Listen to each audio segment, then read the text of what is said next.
जब पाप का घड़ा भर जाता है बहुत ज्यादा, तो फिर प्रकृति अपनी झाड़ू चलाती है, भगवान अपनी झाड़ू चलाता है, चीजों को ठीक किया है।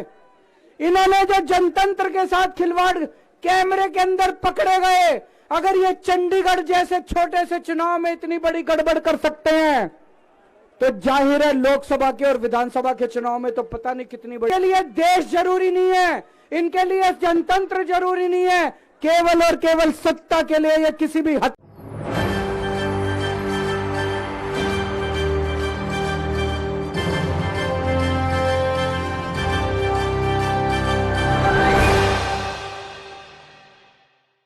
नमस्कार, मैं हूं शिखा तिवारी और आप देख रहे हैं एसपीएन 9 न्यूज। चंडीगढ़ मेयर चुनाव में धांधली का आरोप लगाकर आम आदमी पार्टी ने आज दिल्ली में प्रदर्शन का ऐलान किया है और भाजपा मुख्यालय की ओर बढ़ गए हैं। जी हां, मुख्यमंत्री अरविंद केजरीवाल की अगुवाई में आम आदमी पार्टी ने शुक्रवार को भाजपा के खिलाफ बड़ा प्रदर्शन किया।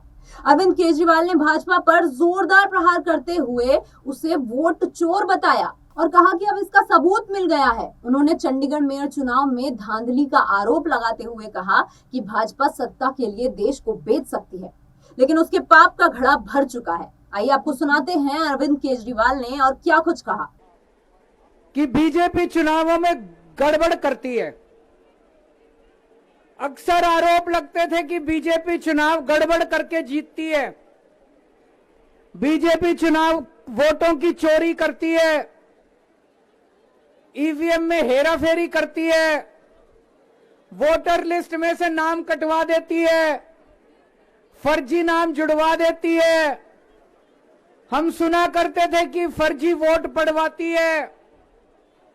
जब पाप का घड़ा भर जाता है बहुत ज्यादा, तो फिर प्रकृति अपनी झाड़ू चलाती है, भगवान अपनी झाड़ू चलाता है, चीजों को ठीक किया है।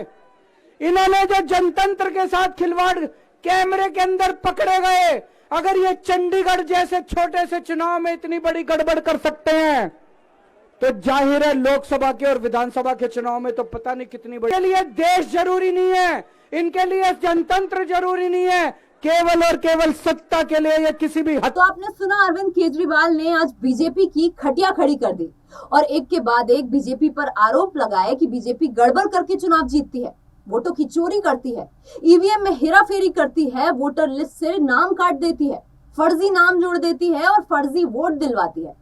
उन्होंने आगे पूछा कि यदि चंडीगढ़ चुनाव में गड़बड़ी कर सकते हैं, तो विधानसभा और लोकसभा चुनाव में ये लोग कितनी गड़बड़ी करते होंगे। इनके लिए देश और जनतंत्र जरूरी नहीं है, ये सत्ता के लिए देश को बेच सकते हैं। हम जनतंत्र का खिलवाड़ नहीं होने देंगे।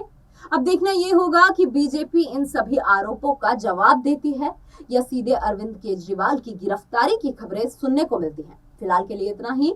देश दुनिया की तमाम खबरों के लिए देखते रहिए एसपीएन 9 न्यूज।